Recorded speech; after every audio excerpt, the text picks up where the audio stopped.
Akiko Matsumura had served as a field nurse for 3 years on various Pacific islands, moving from Saipan to Tinian to this nameless speck of coral and vegetation that the maps called Henderson Ridge. She was 24 years old, though she felt ancient, her hands permanently stained with blood and iodine, her back bent from crouching in field hospitals where the screaming never stopped. The propaganda films she had watched back in Osaka showed American soldiers as hulking brutes with twisted faces, men who delighted in cruelty and knew nothing of honor. The radio broadcasts spoke of mass executions, of prisoners forced to dig their own graves, of unspeakable violations that made even the hardest soldiers weep with rage and swear vengeance. Before we continue with Akiko's incredible story, if you're enjoying these hidden histories from World War II, please hit that like button and subscribe to the channel. It really helps us bring you more untold stories like this one. Now, back to the moment that would change everything Akiko believed about her enemies. She was 24 years old, though she felt ancient, her hands permanently stained with blood and iodine, her back bent from crouching in field hospitals where the screaming never stopped. The propaganda films she had watched back in Osaka showed American soldiers as hulking brutes with twisted faces, men who delighted in cruelty and knew nothing of honor. The radio broadcasts spoke of mass executions, of prisoners forced to dig their own graves, of unspeakable violations that made even the hardest soldiers weep with rage and swear vengeance. Now, in the wet heat of an August morning in 1945, those images collided with a reality that made no sense whatsoever. The American who knelt before her group was young, perhaps younger than she was, with a sunburned nose and eyes that kept darting nervously between the women and his commanding officer. He thrust the canteen forward again, unscrewing the cap to show them it was just water, nothing poisoned or tampered with. When none of them moved, he took a drink himself, then held it out once more. "It's okay," he said in heavily accented but recognizable Japanese. "No one will hurt you. We're taking you to a camp. You'll be safe there." Safe. The word hung in the humid air like something incomprehensible, a concept from another universe. Akiko's throat was so dry it felt like sandpaper. Her lips cracked and bleeding from 3 days without water. She had watched 2 of her fellow nurses die in the caves, one from infected wounds and another from what Akiko suspected was simply the decision to stop living. The rest of them had emerged only when the explosions stopped and an eerie silence fell over the island, broken only by American voices calling out in broken Japanese for survivors to show themselves, promising food and medical care. The youngest among them, a girl named Yuki who had worked as a clerk in the communications office, let out a small sob and reached for the canteen. The movement was so sudden that 2 of the American soldiers raised their rifles, but the young man with the water simply smiled and helped Yuki drink. She gulped it down desperately, water spilling down her chin, and when she finished, she looked at Akiko with wide, confused eyes that seemed to ask, "Why aren't they killing us?" Within an hour, they were being processed.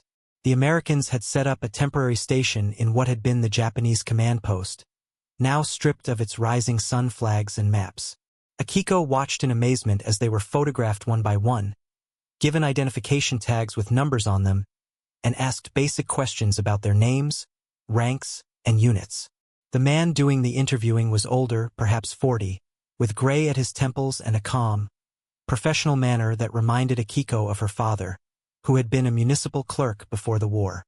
"Medical personnel?"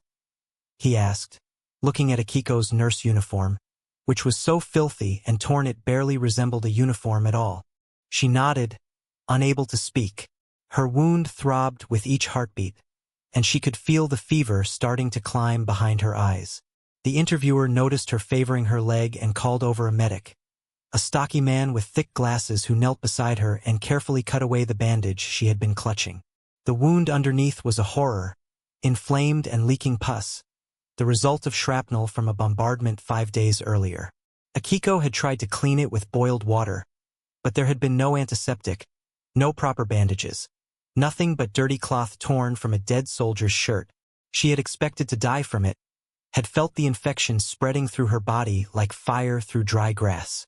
Now this American medic was examining it with a frown, pulling out instruments from a bag that seemed impossibly well stocked. "This needs surgery," he said to someone behind him. Get her on the next truck to the field hospital. Field hospital. They had field hospitals, plural, with supplies and surgeons and actual buildings instead of caves and prayers. The magnitude of what she was seeing began to overwhelm Akiko's ability to process it. This wasn't just a difference in resources, it was a difference in entire philosophies of war. The Japanese forces she had served with operated on principles of endurance and sacrifice, where running out of medicine meant accepting death, where supplies were always scarce and getting scarcer. These Americans moved through war like they were operating a business, everything catalogued and organized and replicated endlessly. The medic gave her an injection of something that made the pain recede to a distant throb, then bandaged her leg with actual sterile gauze that was bright white and smelled of chemicals. He marked something on a clipboard and helped her to her feet, guiding her toward a line of trucks that stretched back into the jungle like a green metal snake.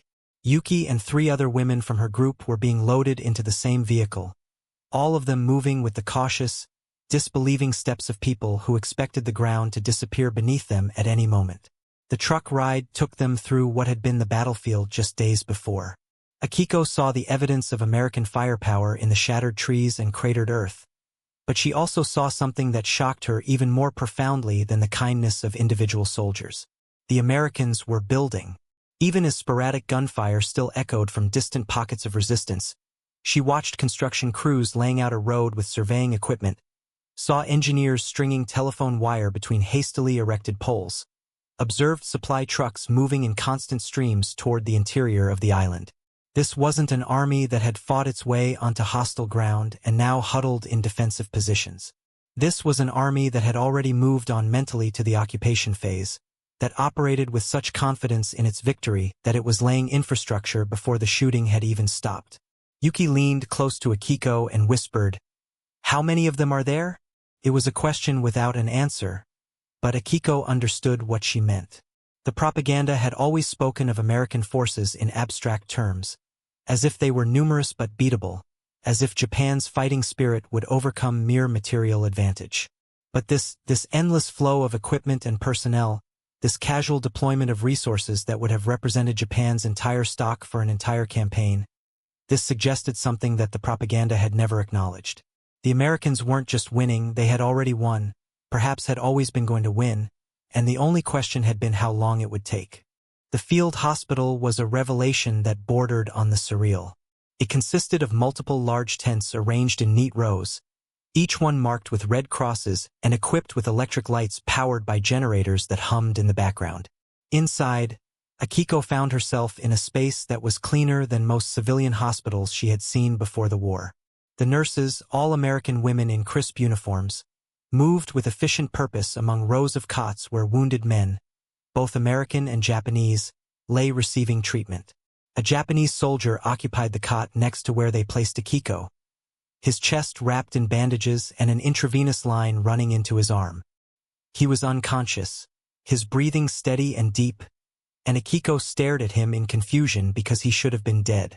The wound she could see suggested massive trauma, the kind that killed quickly without immediate surgical intervention. Yet here he lay, alive and recovering, receiving the same care as the American soldiers around him. A surgeon examined her leg, a tired-looking man who introduced himself as Captain Lawrence and explained through an interpreter that he would need to debride the wound and give her a course of penicillin to fight the infection. Akiko knew about penicillin from medical journals she had read before the war, knew it was a miracle drug that saved lives with casual ease, but she had never expected to receive it herself. Japan had no penicillin, had tried and failed to synthesize it in sufficient quantities, and thousands of soldiers and civilians had died from infections that this drug could have cured in days. The surgery happened quickly, performed under local anesthetic while Akiko gripped the sides of the cot and tried not to scream. Captain Lawrence worked with steady hands, cutting away dead tissue and irrigating the wound with solution that burned like acid. He talked while he worked, his voice calm and almost conversational, the interpreter struggling to keep up with medical terminology. "You're lucky," he said, trimming the last of the necrotic flesh. "Another week and you'd have lost the leg. Maybe your life. But you'll be fine now. The penicillin will knock out the infection, and you'll be walking normally in a month or two." Fine. She would be fine. The concept seemed absurd, a promise too large to believe. Akiko had spent 3 years watching people die from wounds less serious than hers, had held their hands as they succumbed to infections that spread through their bodies like invading armies. She had lost count of how many amputations she had assisted with, how many times she had helped hold down a screaming soldier while a surgeon sawed through bone because there was no other way to stop the gangrene from spreading. And now this American doctor was telling her, casually, that she would be fine, that in a few months she would walk normally, as if healing were not a miracle but a simple matter of proper treatment. The penicillin shots started that evening, administered by a young nurse who smiled and tried to make conversation through the interpreter. Akiko learned that her name was Margaret, that she came from a place called Wisconsin, and that she had joined the Army Nurse Corps because her brother was fighting in Europe. Margaret showed Akiko photographs of her family, normal people in normal clothes standing in front of a house that looked impossibly large and well-maintained. In the photos, everyone was smiling, healthy, and well-fed, images from a world that seemed like pure fantasy to someone who had spent years watching her country slowly starve and burn. The camp where they eventually moved Akiko was located on the southern end of the island, in an area that the Americans had secured first and had already transformed into something resembling a small city. Rows of tents housed hundreds of Japanese prisoners, both military and civilian, all of them segregated by gender and rank but otherwise treated according to rules that the Americans explained came from something called the Geneva Convention. Akiko had heard of these conventions, agreements between nations about the proper treatment of prisoners of war, but in her experience they had always been theoretical constructs, things that might apply in wars between Western powers but surely not in the total war that Japan was fighting for its survival. Yet here the Americans were, following these rules with what appeared to be genuine commitment. The prisoners received 3 meals a day, more food than Akiko had seen in months. The meals were strange, filled with unfamiliar tastes and textures, but they were abundant and nutritious. Breakfast often included eggs, real eggs, not the powdered substitute she had become accustomed to, along with bread and something they called oatmeal that tasted bland but filling. Lunch and dinner brought meat, vegetables, and quantities of rice that would have fed a Japanese squad for a week.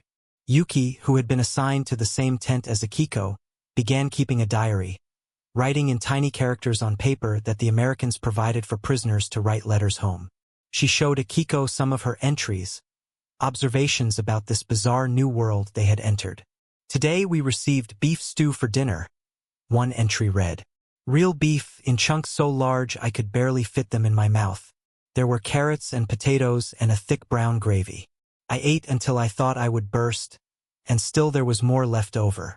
One of the guards asked if I wanted seconds. Seconds. I cannot remember the last time there was enough food for seconds. After we finished, they threw away what remained. They threw away more meat than our entire unit saw in a month." Another entry, dated several days later, "Watch the supply trucks arrive today. They come in convoys of 20 or 30 vehicles, all loaded with crates and boxes. I tried to count them but gave up after an hour because they kept coming. Where does it all come from? How can one nation have so much? We were told that America was struggling, that their people were suffering, that they were close to collapse.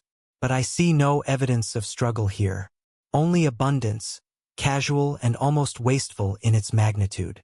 The transformation among the female prisoners happened gradually. A slow thawing of terror into confusion and then into something that resembled anthropological curiosity. They began to watch the Americans more carefully, trying to understand these strange enemies who did not act like enemies at all. The guards were young men, mostly, who seemed bored with their duty and spent their time playing cards or writing letters or engaging in elaborate practical jokes on each other. They rarely raised their voices, never struck prisoners, and maintained a professional distance that felt alien to women who had served in an army where officers routinely beat subordinates for minor infractions.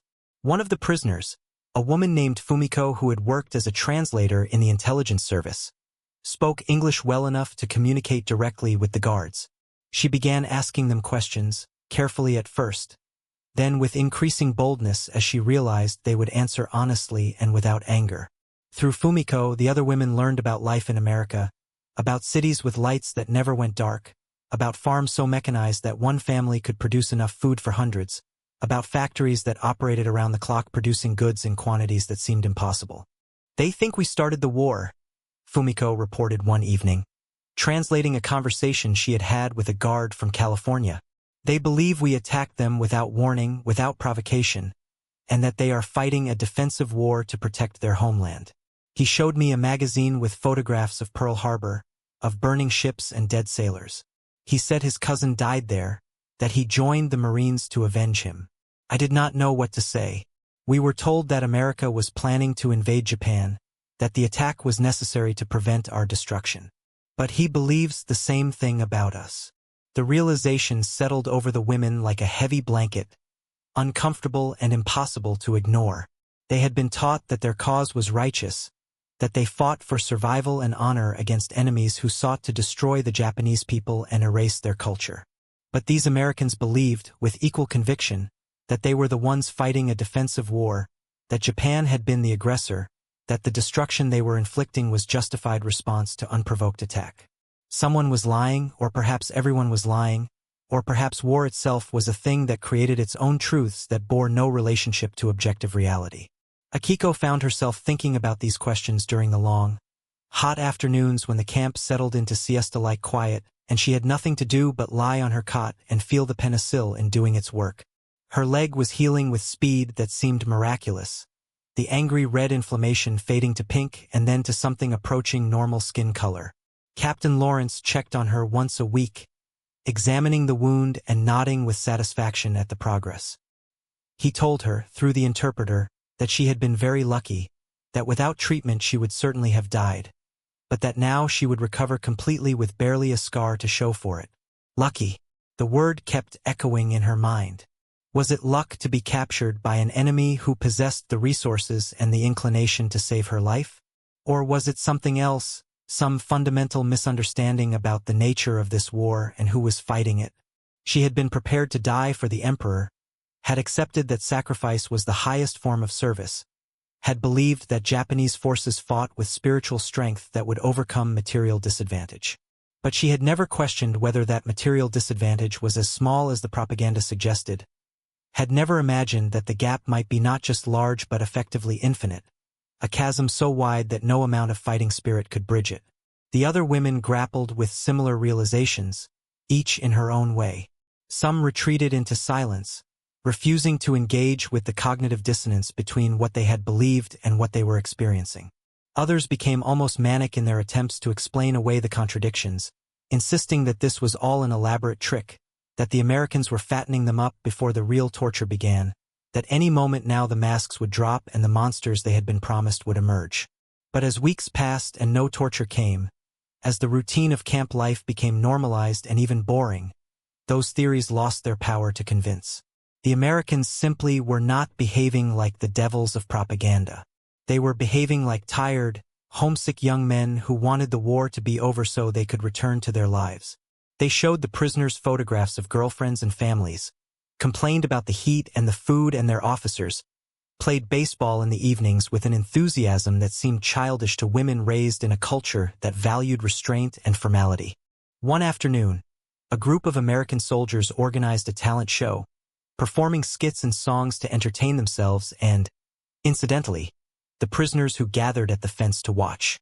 The performances were amateurish and often ridiculous, filled with jokes that did not translate and cultural references that meant nothing to the Japanese women. But there was something infectious about the performers' energy, their willingness to look foolish in pursuit of laughter, their assumption that joy was something that could exist even in the middle of a war zone. Yuki wrote in her diary that night, "They seem so young, not young in years necessarily, but young in spirit. They laugh easily, complain without fear, treat their officers with a casualness that would be unthinkable in our army. I cannot decide if this makes them weak or strong. How can an army that seems so undisciplined be defeating us so thoroughly? Or perhaps discipline is not what I thought it was. Perhaps true discipline is not about fear and obedience, but about each person knowing their role and performing it without need for constant supervision. The Americans fight like a machine, each part working in coordination with all the others. We fought like individuals, each one trying to prove his personal courage and honor. I wonder which philosophy is better, and I fear I already know the answer." The question of what would happen to them hung over the camp like perpetual storm clouds. Rumors circulated constantly, each one contradicting the last. They would be repatriated to Japan at the war's end. They would be tried as war criminals. They would be sent to labor camps in America. They would be kept as hostages. Fumiko asked the guards whenever she could, and always received the same answer. They did not know that decision would be made by people far above their rank, that for now the prisoners should simply focus on staying healthy and following the camp rules. In early September, word reached the camp that Japan had surrendered.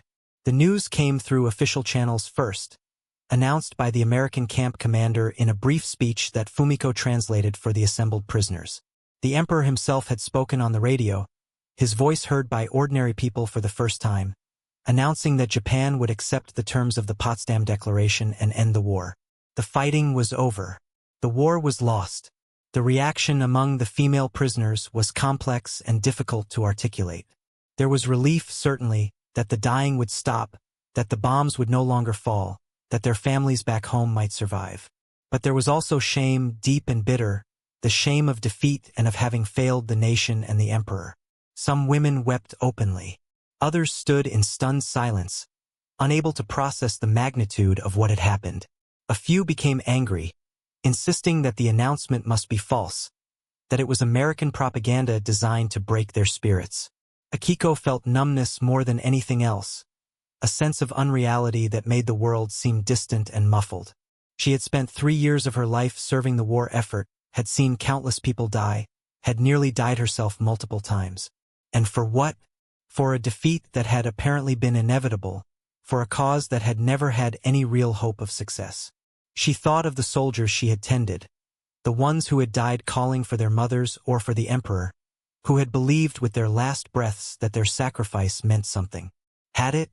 Or had they died for nothing, for a fantasy of national greatness that had always been just propaganda and pride? In the days after the surrender, the atmosphere in the camp changed in subtle ways. The guards seemed more relaxed, more willing to interact with prisoners as people rather than as charges to be supervised. Some of them began teaching English to prisoners who wanted to learn, conducting informal lessons during their breaks.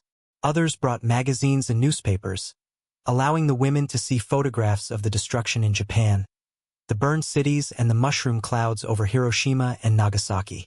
The images were devastating, confirmation that the war had been even more catastrophic than they had imagined. Fumiko translated an article from an American magazine about the atomic bombs, reading it aloud to a group of women who listened in horrified silence. The article described the weapons in clinical terms, explaining the physics of nuclear fission and the yields of the explosions. It estimated casualties in the hundreds of thousands, entire cities erased in single blasts. The author questioned whether such weapons should have been used, whether anything could justify that magnitude of destruction, but ultimately concluded that the bombs had ended the war and saved lives by making an invasion of Japan unnecessary. Saved lives. One of the women repeated bitterly. They destroyed 2 cities and call it saving lives. But Akiko thought about what an invasion would have meant. She thought about the propaganda she had been fed, the exhortations to resist to the last person, the plans for civilians to fight with bamboo spears against tanks and machine guns. She thought about her family in Kyoto, her aging parents and her younger siblings, and imagined them being caught in the grinding house-to-house fighting that an invasion would have entailed. Would they have survived? Would any of them have survived? Or would they all have died in futile resistance, sacrificing themselves for a government that had led them into disaster and then demanded they die rather than admit defeat? The questions had no good answers, only different types of tragedy. The atomic bombs had killed hundreds of thousands instantly and condemned many more to slow deaths from radiation. But an invasion might have killed millions, might have destroyed Japan so completely that nothing remained to rebuild. Akiko did not know which outcome was worse, did not have the moral calculus to weigh such massive suffering against each other. She only knew that she was alive, improbably and contrary to all expectation, and that the war was over. As autumn approached and the camp settled into a post-war limbo, Akiko began to think about the future for the first time in years. She had trained as a nurse before the war, had worked in a hospital in Osaka before being mobilized into military service. Could she return to that life? Did that world even still exist? Or had the war changed everything so fundamentally that there was no going back? She imagined returning to Japan, to a country defeated and occupied and stripped of everything that had defined it. She imagined walking through the ruins of cities, seeing the physical manifestation of everything the war had destroyed. The prospect filled her with dread so profound it felt like drowning. But what was the alternative? To stay here in this camp indefinitely? To perhaps go to America, if that was even possible, and try to build a life in the nation that had defeated hers? She knew a handful of women who spoke seriously about that possibility, who had become so disillusioned with Japan that they wanted nothing more than to leave it behind forever. Fumiko was among them, arguing that Japan had proven itself unworthy of loyalty, that the government had lied to its people and led them into disaster, that starting over somewhere else was the only rational choice. "We cannot pretend we do not know now," Fumiko said one evening, her voice intense with conviction. "We have seen how they live what they have. And more than that, we have seen how they think. They question their government. They debate their leaders. They choose their own paths. In Japan, we are told to obey, to sacrifice, to subsume ourselves into the collective. But what has that gotten us? Destruction. Defeat. Death. I want no more of it. I want to live in a place where I can be a person, not just a cog in a machine that grinds on toward war." Others disagreed vehemently, insisting that Japan was their home, that they had a duty to return and help rebuild, that abandoning their country in its hour of greatest need would be the ultimate betrayal. The arguments went in circles, passionate and unresolvable, rooted in fundamental questions about identity and loyalty and what individuals owed to the nations they were born into. Akiko listened to both sides and found herself unable to commit to either position. She felt Japanese in her bones, in her language and her memories and the way she saw the world. But she also felt profoundly alienated from the nation that had sent her to war, that had lied to her about the nature of that war, that had expected her to die and had made no provisions for what would happen if she survived. In October, officials from the occupation government arrived at the camp to process the prisoners for repatriation. They conducted interviews, verified identities, checked for anyone who might be wanted for war crimes. The female prisoners, having been support personnel rather than combat troops, were quickly cleared. They would be returning to Japan on ships that were being organized to carry home the millions of Japanese soldiers and civilians scattered across the former empire. The process would take months, perhaps years, but it would happen. They would go home. The night before her scheduled departure, Akiko lay awake in her tent, listening to the breathing of the other women around her and thinking about everything that had changed. 5 months ago, she had been hiding in a cave, waiting to die, convinced that capture would bring torture and death. Instead, she had been saved, healed, and treated with a humanity that contradicted everything she had been taught to believe. The experience had not made her love America, had not transformed her into someone who believed the war had been righteous or necessary. But it had shown her that enemies could be human, that the narratives nations told about each other were often lies, that war created its own reality that bore little relationship to the truth. She thought about Captain Lawrence, who had saved her leg and possibly her life, who had treated her with the same care he would have given an American patient. She thought about Margaret, the nurse from Wisconsin, who had shown her photographs and tried to make her smile. She thought about the young soldier who had offered her water that first day, whose hands had trembled because he was afraid of her, of what she might do, even though she had been the helpless one. She thought about Fumiko and Yuki and all the other women whose lives had been overturned by the same experiences, who would carry these memories back to Japan and try to reconcile them with whatever they found there. The ships that carried them home were American vessels, repurposed troop transports and cargo ships fitted with accommodations for the thousands of Japanese being repatriated. Akiko boarded in early November, climbing the gangway with her small bundle of possessions, everything she owned in the world.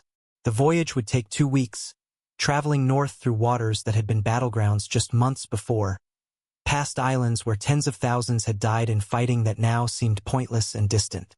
On deck, as the ship pulled away from the dock, Akiko stood with the other women and watched the island recede into the distance.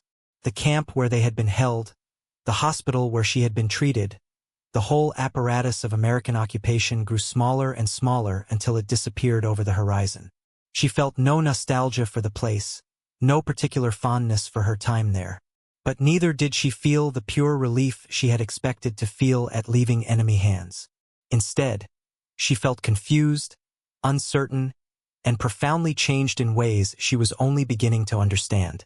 The voyage passed in a strange limbo, 2 weeks suspended between one world and another. The women filled their time talking, sleeping, and watching the ocean roll past in endless gray waves.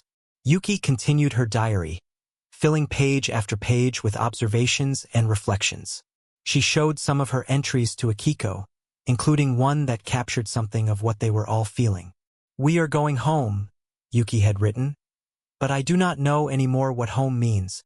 Is it the place we left, which no longer exists except in memory? Is it the Japan we will find when we arrive, defeated and occupied and transformed by disaster? Or is home something we carry inside us, independent of geography? I fear we are homeless now, that the war has made wanderers of us all, that we will spend the rest of our lives searching for a place that feels like belonging." When Japan finally appeared on the horizon, Akiko felt her heart clench with emotions too complex to name. The coastline looked scarred and broken, even from a distance.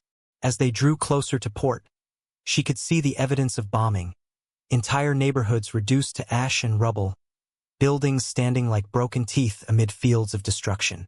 This was the Japan she was returning to, not the nation she had left but something new and terrible, a country that had gambled everything on war and lost catastrophically. The processing of returnees happened slowly, bureaucratically, with endless forms and questions and verification of identity. Akiko stood in line for hours, shuffling forward incrementally, surrounded by thousands of other returning prisoners and soldiers.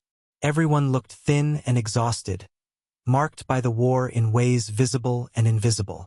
When her turn finally came, the official barely glanced at her papers before stamping them and waving her through. She was home. She was free. She had survived. But as Akiko walked out of the processing center and into the streets of Yokohama, looking at the ruins and the crowds of displaced people and the American soldiers who now patrolled her homeland, she realized that survival was not the same as victory, that living through the war had not spared her from its consequences. The propaganda had been wrong about so many things, had lied about American brutality and Japanese superiority and the righteousness of their cause. But it had been right about one thing: defeat would be total. Everything she had known was gone, replaced by something uncertain and strange, a new world being born from the ashes of the old. She thought about the women she had been imprisoned with, all of them scattered now to different parts of Japan, carrying with them the same strange knowledge, the same transformative experiences. They had seen the enemy up close and found them to be human, had been treated with a mercy they had been taught not to expect, had witnessed the vast material superiority that had made Japan's defeat inevitable from the start. This knowledge would stay with them, would color everything they did and thought for the rest of their lives. They could not unknow what they had learned, could not return to the comfortable certainties of propaganda and nationalism. In the years that followed, Akiko would sometimes think back to those months in American captivity, to the camp on that nameless Pacific island where her understanding of the world had been overturned. She would remember the shock of kindness from expected enemies, the abundance that had seemed wasteful but had saved her life, the casual conversations with guards who had seen her as a person rather than a prisoner. Those memories would remain vivid when so much else from the war faded into traumatic blur, would serve as reminders that reality was always more complex than the stories nations told about themselves and each other. She never spoke about these experiences to her family, who had their own traumas to process and their own accommodation to make with defeat. She never wrote them down, never tried to explain to anyone who had not been there what it had been like to have every assumption about the enemy proven false in the space of a few weeks. Some truths were too complicated to share, too tangled up with shame and confusion to be articulated clearly. So she kept them inside, private knowledge that shaped her understanding of war and peace and the ways that human beings could surprise each other, for better and worse, in the extremity of conflict. The war had taught Akiko many things, but perhaps the most important was this: that people were not the same as the nations they served, that individual humanity could persist even in systems designed to destroy it, that mercy was possible even between enemies. It was a lesson that brought no comfort and solved no problems, but it was true in a way that propaganda and patriotism never could be. And in a world rebuilt from the ruins of total war, truth, however uncomfortable, however complicated, was something worth holding on to. 3 years after returning to Japan, Akiko found herself working in a hospital in Tokyo, a modern facility built with American assistance as part of the occupation's reconstruction efforts. The irony was not lost on her. She had been saved by American medicine, had witnessed their methods and their abundance, and now she was using those same techniques to treat Japanese patients in a building funded by their former enemies. The occupation had brought many changes, some welcomed and others resented, but for Akiko it had simply reinforced what she had learned in that camp. That Americans were neither devils nor saviors, but simply people with resources and systems that worked differently than her own. One afternoon, a new doctor joined the staff, a visiting surgeon from California who had volunteered to spend 6 months training Japanese medical personnel in the latest surgical techniques. His name was Dr. Richard Chun, a Chinese-American who spoke some Japanese and carried himself with the same professional efficiency Akiko remembered from Captain Lawrence. During his orientation tour, their eyes met across the hospital corridor, and something in his expression suggested recognition, though they had never met before. Later, in the staff room, he approached her carefully. "Excuse me," he said in Japanese, "but were you by any chance a military nurse during the war?" Akiko tensed, the old fear rising automatically despite years of peace. Few people spoke openly about their wartime service, the shame of defeat still too raw. "I was," she admitted quietly. "Why do you ask?" "I was a medic," he said. "Pacific Theater. I treated a lot of prisoners, and something about the way you moved, your bearing, reminded me of the nurses I met in the camps. They had a particular way of carrying themselves, like they were still on duty even in captivity." He paused, studying her face. "Forgive me if I'm wrong. I don't mean to intrude on painful memories." But Akiko found herself wanting to talk, for the first time in years wanting to speak about those experiences with someone who might understand. "You're not wrong," she said. "I was captured in August of 1945, held for several months before repatriation." Dr. Chun nodded slowly. "I wasn't on your island, wherever it was, but I saw enough to know that it must have been difficult. The fear, the uncertainty, everything you'd been told about us." He smiled slightly. "We were pretty scared of you too, if I'm being honest." The propaganda worked both ways. Over the following weeks, they spoke often, carefully at first and then with increasing openness. Dr. Chun had his own complicated relationship with the war. As a Chinese-American, he had faced discrimination at home even while serving in uniform, had been viewed with suspicion by some of his fellow soldiers simply because of his appearance. He had joined the military partly to prove his loyalty, to demonstrate that he was American despite his ancestry, and had ended up treating wounded from both sides with an ambivalence that mirrored Akiko's own conflicted feelings. "The Japanese prisoners I treated," he told her one evening after their shift ended. "They were always so shocked by basic medical care, clean bandages, antibiotics, surgery performed by trained surgeons instead of medics improvising in trenches. It made me realize how much we had that we took for granted, how the war was always going to end only one way because of that disparity."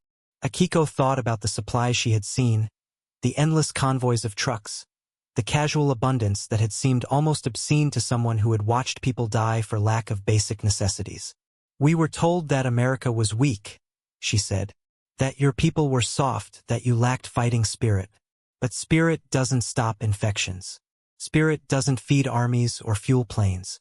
We fought with our hearts, and you fought with factories and supply chains, and the outcome was never really in doubt." "Maybe," Dr. Chun said, "but don't discount the courage I saw from Japanese soldiers and civilians. They fought with everything they had, long past the point when any rational assessment would have said to surrender. That kind of determination is terrifying in its own way. I'm glad it ended when it did, before even more people had to die proving a point that had already been made." Through these conversations, Akiko began to process her wartime experiences in ways she had not been able to before.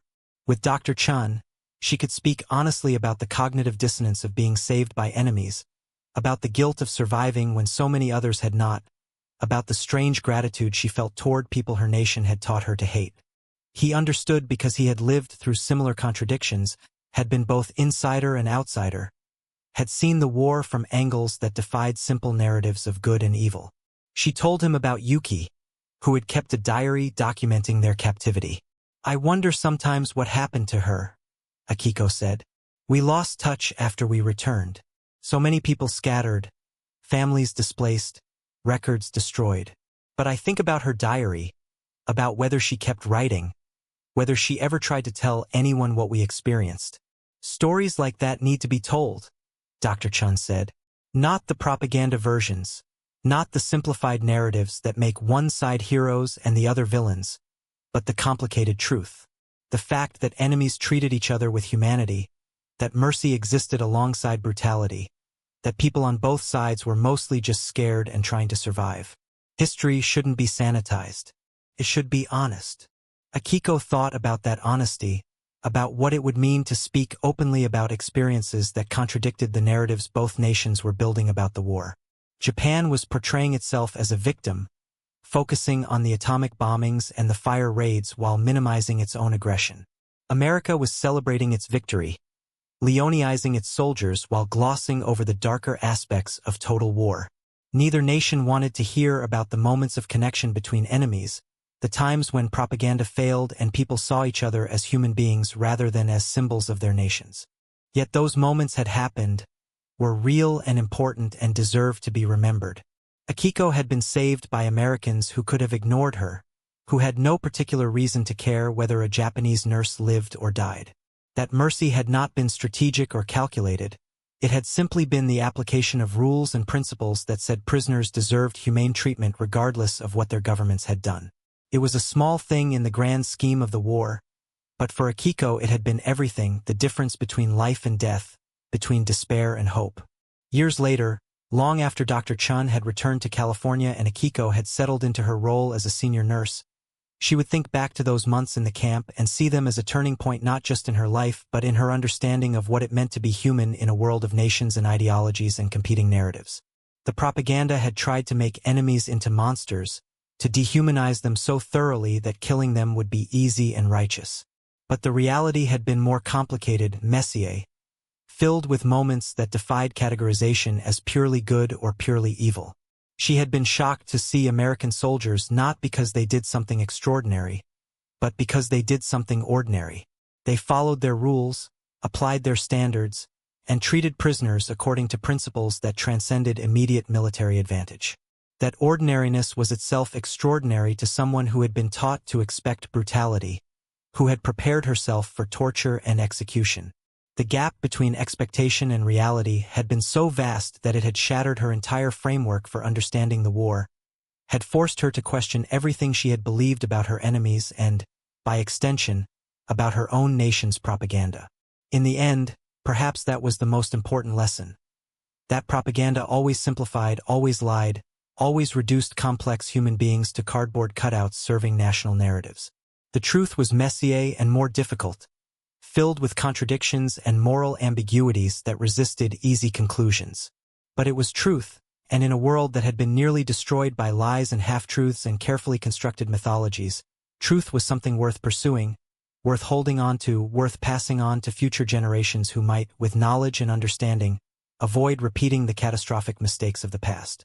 The shock Akiko had felt seeing American soldiers treat her with humanity was not just personal, it was political, a recognition that wars were fought between governments and ideologies while mercy happened between individuals who chose, in specific moments, to see each other as human beings deserving of dignity regardless of the uniforms they wore or the flags they served.